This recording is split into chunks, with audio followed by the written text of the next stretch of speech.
Of course, ladies and gentlemen, we all heard the conversation from our sisters and brothers in the Bahamas and Jamaica and Belize when the royal family, the Duke and Duchess of Cambridge, showed up there, and all of these nations bringing up the issue of enslavement and colonization and reparations and leaving the Commonwealth. We have one of those countries represented here who's a part of the Advocates Network, our dear sister from the University of the Bahamas, Dr. Niambi Hall Campbell Dean, is here with us on Make It Plain. Welcome, Dr. Niambi. How are you?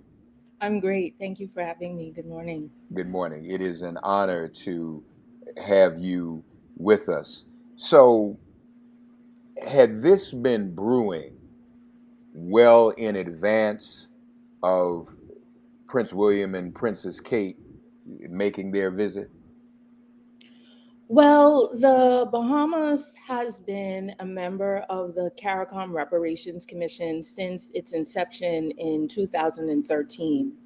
And so since then, the commission has been working with, limited support, strong support, various levels of support since then around the issue of reparations. And so when we learned that the Duke and Duchess were coming to the island, we felt that this was a good time for us to really just get our voice out there and make a case for why reparations is deserved and needed in the Bahamas. And I mean, when we do these types of things, sometimes we're successful in getting the word out and making a splash. Sometimes we aren't. You all made quite a worldwide splash. So you have to be proud of your organizing. Yes, indeed. The letter that we wrote was one that really I could say all of the members of the Bahamas National Reparations Committee really played a part in helping to develop.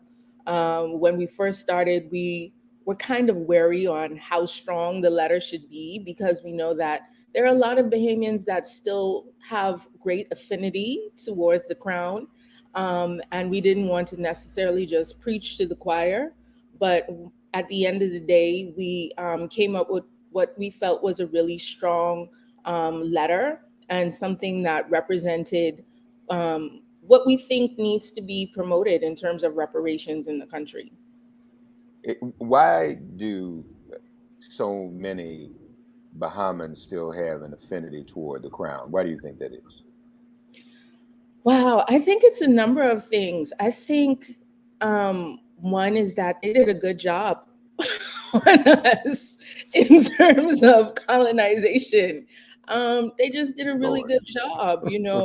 We only became an independent nation in 1973, and even back then in 1973, there were a number of Bahamians and even an entire island in the Bahamas that did not want to leave, right? Wanted to remain loyal to the crown, and so I think that we have to understand that it was intentional, right? That after emancipation, there were moves put in place to say, okay, now that we have freed them, we got to make sure that they remain loyal subjects. And so we celebrated things like, Queen Victoria's birthday, and we, sang God Save the Queen. And, we had children praying God Save the Queen and coming out and waving when they come by. So there was a real job that was done on us, combined with the lack of real historical information about what our relationship to the crown was. So those things together just made for the perfect storm of what we had. You actually remind me of myself because there are a couple of, not yours, there are a couple of other countries, I won't mention them right now, and they're not in the Caribbean either, that they also did a really good job on. That's it's funny the way you put that because that's what it was. I mean, it was thorough colonization mentally. It was in the school system, right? I mean, this is what I mean, and it's hard to, Franz Fanon said it's hard psychologically to break away from that.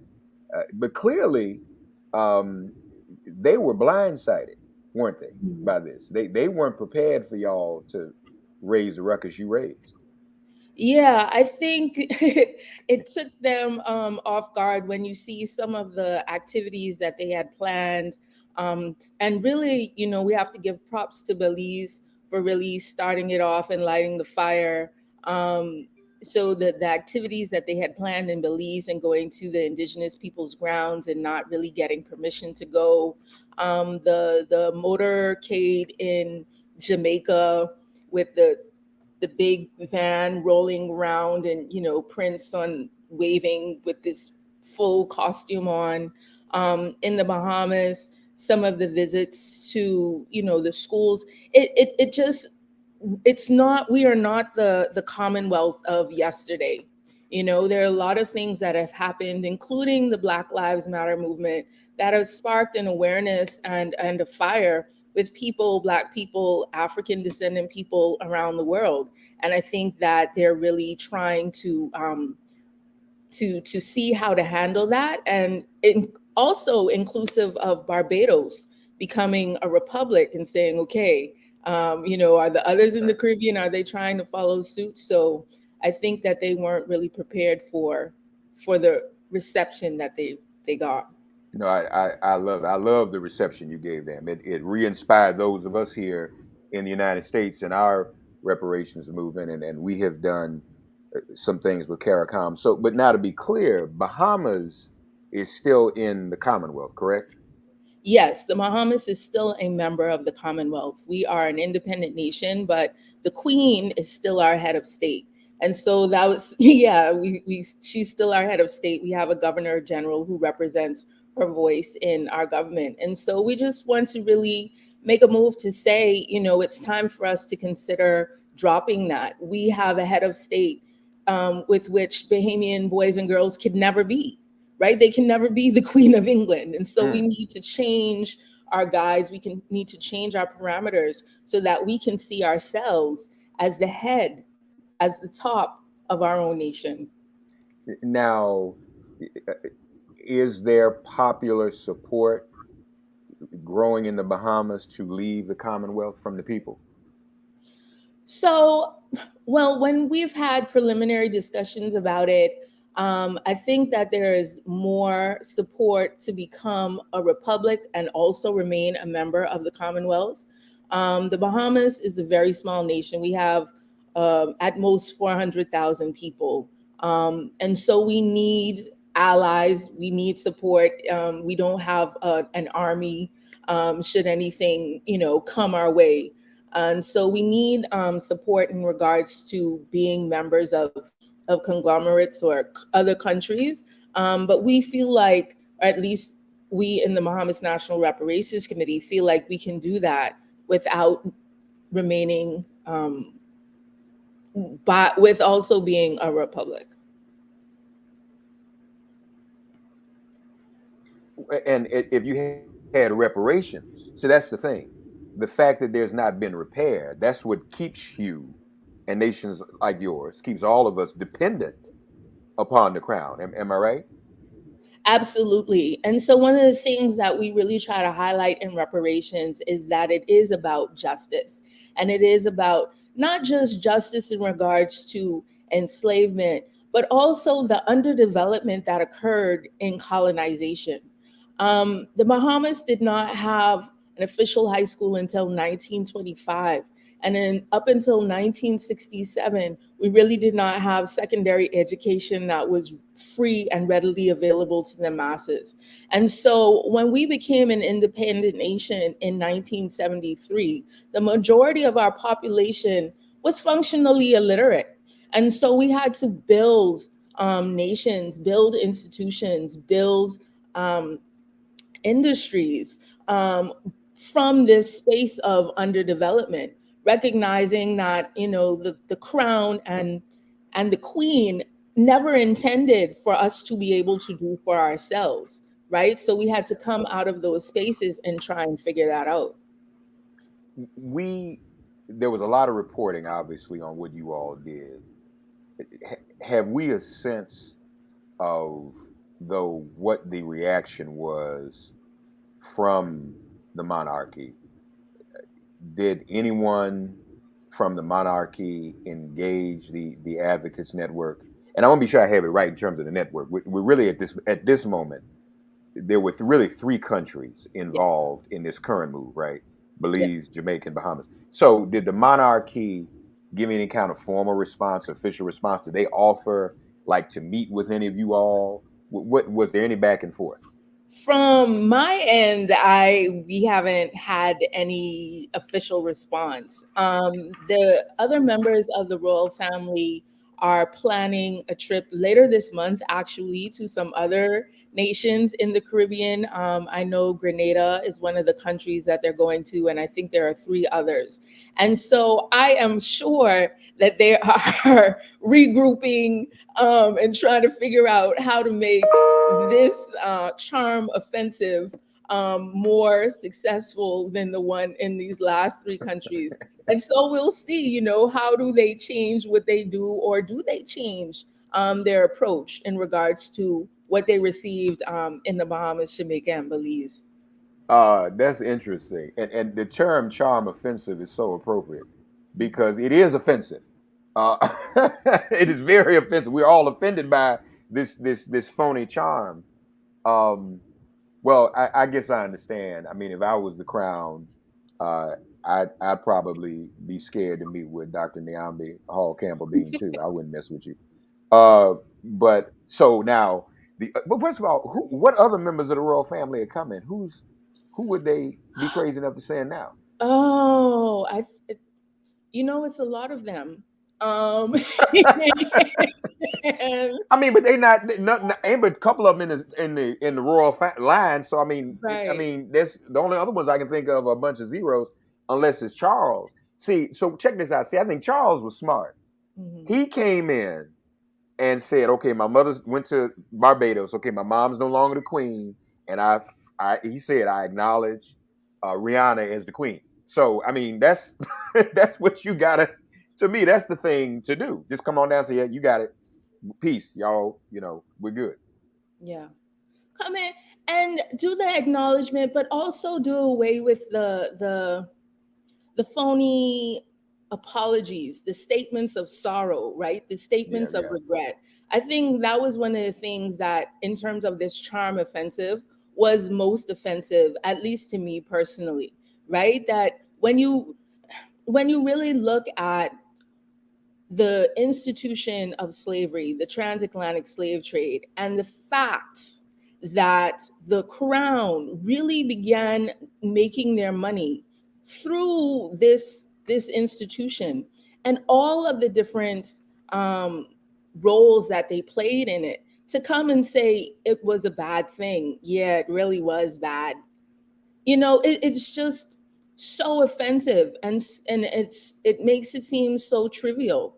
yeah. So that's one of the reasons why in our letter we said that the only thing that we will acknowledge and accept is a full and formal apology, Yeah. right? And the only way to really apologize is to change your behavior. Words are one thing, but actions are another. And so that's where we are, and that's what we're advocating for, and that's what we're pushing towards. And a real apology would include reparations. Absolutely. A real apology without reparations is not a real apology, right? Reparations is simply about justice. Yeah. You can't hit someone's car and say, "Oh, I'm sorry I did that," and then keep going without providing your insurance information. How am I going to get my car fixed? Yeah. You saying sorry doesn't help me to keep going and travel and get to work in this broken car. So Yeah. we need reparations in order to begin to fix the damage that was done, understanding that there's no way for you to fully account for the trauma, right? There's no price tag that we can put on all of the traumas that were met. But we need now ways to move forward as countries and begin to build. Now, and in terms of reparations for the CARICOM nation, we're talking about making those countries, the whole of society, better resources. Um, in America, there's this debate, and I'll get into that in a minute. I mean, there's a group that's fighting with us in the reparations movement because they only want individual checks for. You saw what happened in California. They just want individual checks for those of us who can prove a direct line to an enslaved ancestor, which most of us can't prove. That was the point of it. Right. Um, our approach would have been probably the same as yours. We got to rebuild the nation. We have to have resources invested into resources return for the whole of the society, right? That's kind of where CARICOM is coming from, right? Absolutely. So CARICOM has a 10-point reparations plan. And in that plan, the first point of that plan is a full and formal apology, right? So saying that once you have taken responsibility for these atrocities, for these crimes against humanity, as designated by the United Nations, right? Crimes against humanity, here's how you can make it right, in a sense, right? And so we have points such as helping with the public health crisis. The rates of diabetes is the highest in the world in the Caribbean. The Really? Bahamas, per capita, the Bahamas is rated number one in regards to diabetes rates in the world per capita, right? And so when we look at these issues, non-communicable diseases account for 50% of mortality in the Bahamas. We are, for all intensive, and this was before COVID, right? So for all intensive purposes, we're a sick nation, and so we can tie some of these non-communicable diseases to some of the things that happened during slavery and colonization when we were left with nothing, really. Just and when we say nothing, like literally you had enslavers at emancipation just leave, just up and leave the country, right? With people just trying to fend for themselves. Yeah. And so these are the types of things that we're talking about. Underdevelopment in regards to education, I gave you the numbers of the rates of illiteracy. Underdevelopment in regards to our institutions, cultural institutions, developing cultural institutions where we can go and learn about ourselves. Um, National debt cancellation, right? When you look at countries like Haiti that were paying reparations to France up until the early 2000s simply because they had the audacity to become the first Black republic, right? So these are the types of things when we talk about reparations that we're talking about. And these are developments that will really assist everyone in the country, right? Not just those that are the descendants of slaves, but when the majority of the people in the country are uplifted, everyone wins. Yeah. Yeah. I would agree, and that's why. And I think we talked about this at the press conference you invited us all to a week or so ago. This notion of anything other than a diasporic or Pan African approach to reparations is absurd. Um, you, the group here in the United States is saying, well, we don't want anybody who immigrated to America who's Black to receive reparations. Again, back to that, it was only slave. There was slavery, colonization, and its vestiges.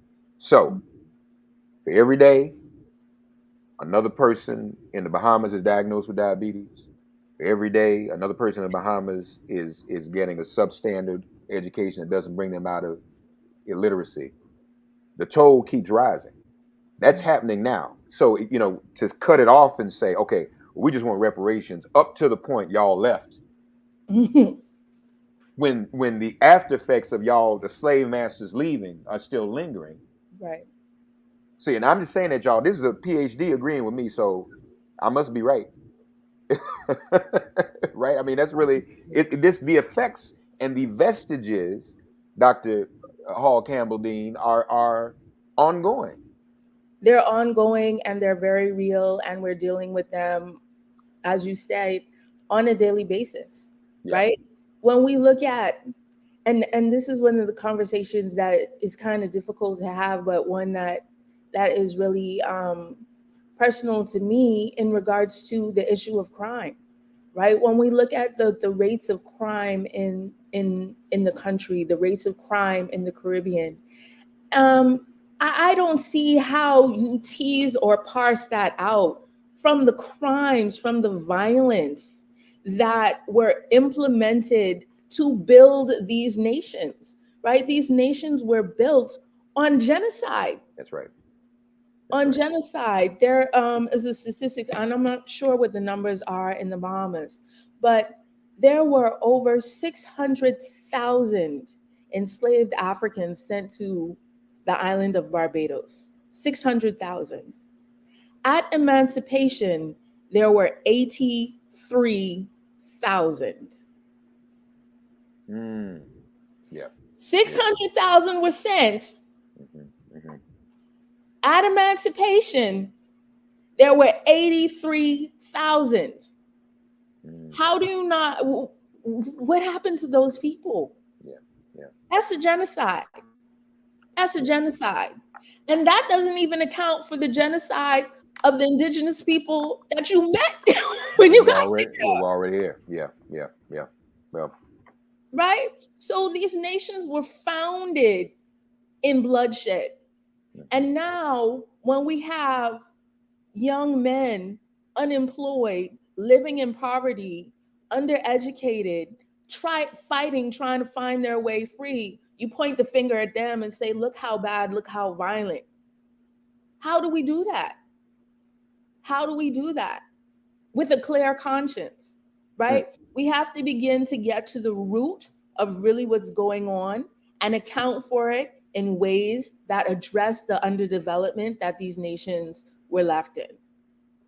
You're absolutely right. Now, in terms of and I'm down to know who these other royals are that are trying to come over this way, but we'll watch that. Are you all your three countries, and we're going to be having conversations in the days to come with Jamaica and Belize, but because we want to get this out, folks. We want to all work together.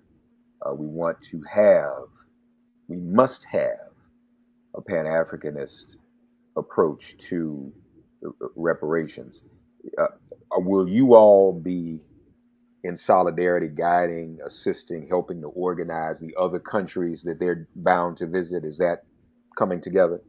Absolutely. So when we had the press conference for the Advocates Network, we were actually in Barbados, and with for the CARICOM reparations meeting, and so we were there with Jamaica, Antigua, Grenada, St. Kitts, St. Lucia, right? We were there with the other members and we were saying, okay, well, when they come, what are y'all going to do? Well, here's what we have planned for when they get here, right? So we're all in conversation around the approach, right? The defense that we're going to meet the offensive, the charm offensive with, understanding that this is a movement where we're all connected, we're all tied, and we understand when one wins, the other wins also. And so that's definitely the approach that we're taking moving forward. Yeah, yeah, no, that's important. And I'm going to say this, I think you all's timing is impeccable because I think in general the monarchy is on the ropes. Mhm. I think people obviously have a reverence for um, the elder. People aren't going to attack a 95-year-old woman. That's just, we all have home training. All right, that's just not what people do. Yeah, But it's the institution, exactly. and the institution is on the ropes because even at home, folks ain't feeling that no more in Britain, and they definitely aren't feeling. Let's just be practical about it. Um, people beloved Diana, and Mhm. they see the heir Charles and Camilla as having killed her. I mean, Mhm. so this is politics.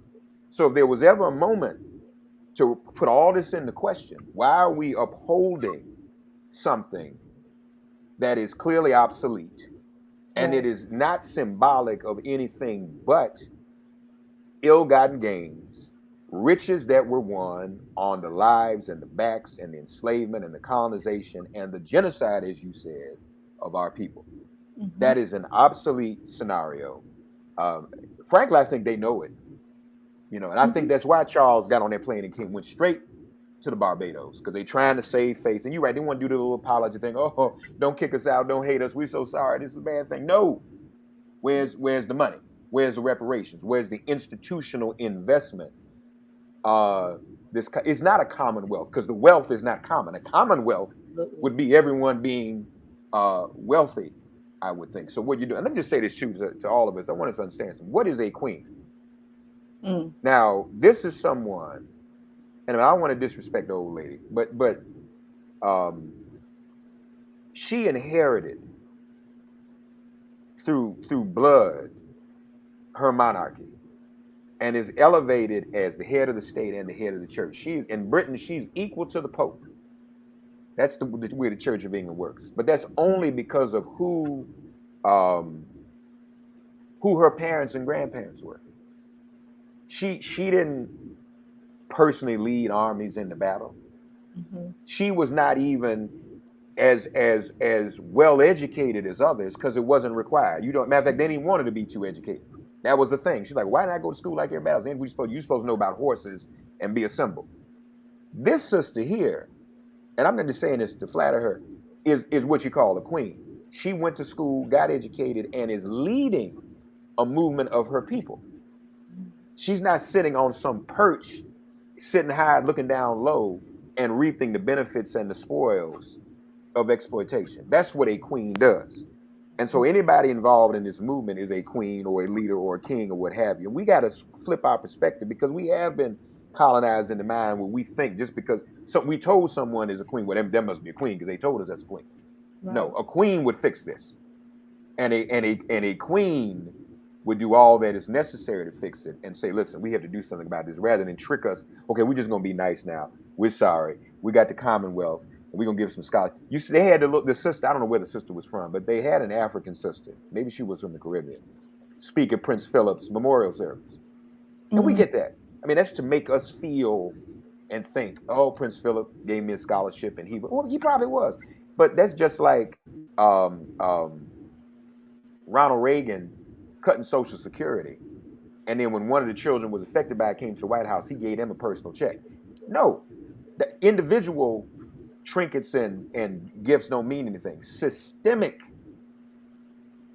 change, systemic reparations Right. is what we're looking for. So I'm sorry, I don't mean to preach, but I'm just saying this is important. And if y'all down there organizing, and we let me know when they coming, who's coming. Y'all want me to come down there and help you run them people out of there? I'd love, just invite me. I'll come down and help y'all run them out of the Caribbean. I would love it. I would love nothing more. I'd have a ball. We welcome you. We welcome you. Absolutely. Y'all, when we were all on the press conference Zoom and we were on it, and it was always like last night, I was, no. I'm enjoying this. I don't want to do nothing else today. Let's keep this going. We could have gone all day, because this is so inspiring. So, is there a way, a website? Is there a place where our audience can keep up with the work that you're doing? And hey, let's face it, we all interconnected. Those who don't have regard for people, if we didn't accept people in our movement from the diaspora, we wouldn't have had Marcus Garvey, we wouldn't have had Malcolm X, we wouldn't have had Shirley Chisholm. So y'all running around saying that kind of stuff need to cut it out. But and we know there are folk here now. The New York Police Department didn't ask Amadou Diallo whether, it didn't ask him for his ancestors' enslavement papers when they killed him. They saw a Absolutely. black man, and so he deserves reparations. Anybody up here, when you were here, now you went to school here. Yes. Yeah, I see you went to Florida A&M, went to an HBCU. FAMU. FAMU, FAMU. Rattlers in the house. That's right. Um, what your experience was here as a black woman from the Bahamas was probably itself challenging. Why Mhm. should you be excluded from a reparations conversation? And there are millions of people here from the Caribbean and from the Bahamas. Yeah. Is there a way for people to keep up with what the Advocates Network is doing? You all have a website or anything? Absolutely. So, well, and just to add to that too, our histories are so intertwined, right? Our histories are so intertwined, especially in the Bahamas. When you look at the majority of enslaved persons in the Bahamas, they came not first from Africa, but they came with the loyalists that were in Georgia, that were in South Carolina, that were in North Carolina, right? The Gullah Sea Islands, that Gullah Geechee culture. That's where we came from. That's a part of our culture as well. When you look at downtown Nassau, the streets are named after downtown Charleston, South Carolina. It's Right. the same people, right? Trying to set up what they left and trying to set it up here. So, our names, our histories, our food, our grits, our peas and rice, all of that is so tied and is so intricate that we can't really say we're a separate people because it wouldn't be accurate, right? It wouldn't, it just is not an accurate statement. And so why are we trying to work separately now? It doesn't make sense, and it doesn't advance us. And so one of the things that the Advocate Network is trying to do is to create those connections in the Caribbean as well, Yeah. right? When you and there's a YouTube page that the Advocate Network has, and there's also a Facebook page. And so if you look, I'm sure if you Google any of those, you can find more information about it. Also, the CARICOM Reparations Commission has a website. The Bahamas National Reparations Commission has a Facebook page. We have a Twitter account, right? So we're trying to do our social media thing and get our message out there. But regardless of if we're in Jamaica, Belize, the Bahamas, or Grenada, our message is one and the same: reparations now. Indeed, indeed. Dr. Niambi Hall Campbell Dean, I'm sure your students are blessed to be in your presence. Well, to be clear, though, before we go, I want to touch on that, though. Tell our audience about um, your field of academia. So, by training, I am an Afrocentric community psychologist. The Afrocentric part is full responsibility of the psychology program at Florida A&M University, and then I finished with my graduate PhD training at North Carolina State University. And so, in this field, right, we try to just take an ecological approach to solving social justice problems. Yeah, yeah, very important. And again, as we alluded to, a lot of the struggle is up here. Absolutely. Free ourselves from mental slavery. What did Bob say? And that that conditioning, we all have it. Hmm. That's what makes us want to hold on. Oh, but that's the queen, and I'm scared to leave. That's all I know, and I'm scared. No, we have to see ourselves, look in the mirror every morning, and see a queen and or a king. You know, don't do like me. I got on a plane once when Ghana Airways used to fly between BWI Airport and Accra back in the late '90s, early 2000s. Direct flight. It was almost like a shuttle. Everybody was getting on that. Got on the plane. All African crew, the pilots, everything. And I had to get myself together because we're trained. My slave kicked in. And I said, I Mhm. never been on a plane that white folk weren't somehow in charge of. Mhm. I had to process that. I mean, that was a liberating moment, but we are used to these things. So we can run our own countries. We can Absolutely. run the Caribbean, we can run the Bahamas, and what your field of study, if we're talking about our psychology, it's also about believing and understanding that we have the ability to do. We are not the descendants of only of the enslaved or the colonized or those who experienced genocide. We are actually the descendants of the first civilization builders and Yep. those who came from Africa peacefully to Mhm. establish trade with the indigenous people. And as you said, help build societies and civilizations and communities from South Carolina all the way down to the Caribbean. That's who we are, y'all. So I'm sorry, you got me worked up. That's why I'm ready. We You can better. go. We can go. Yeah, I shoot. I'm telling you, y'all want me to? I come down there. We'll light it all up. We'll set Uh, it up. love to. Dr. Niambi Hall Campbell Dean. And again, this is Diasporic, an outstanding example of what our HBCUs have to offer. And she's got, one of the pieces in the 10-point program for CARICOM is repatriation. Yes. And to me, in 2022, what that means is us having the right as a people for the first time of freedom of movement. You have the right to go home to Africa where your ancestors are from, and vice versa, or stay. Everybody else goes all over the place. These folks today in America see the Ukraine as a part of them and their culture, and that's fine because that's Europe and white. We need to feel the same way about everywhere we are. So Absolutely. if white folks today are Ukrainian, that's fine. Today I'm Bahamian or Bahamian, which is it? I don't know which. Bahamian. Bahamian. I'm sorry. I'm Bahamian. You understand? We are Mm-hmm. both African. So we need to think about that in that way. We so appreciate you, folks. Stay tuned. Look for the Advocates Network on social media, but keep our sister lifted up, and let's be in solidarity together. Dr. Niambi Hall Campbell Dean, our very special guest here on Make It Plain. Thank you, sister, and God bless you. Yeah.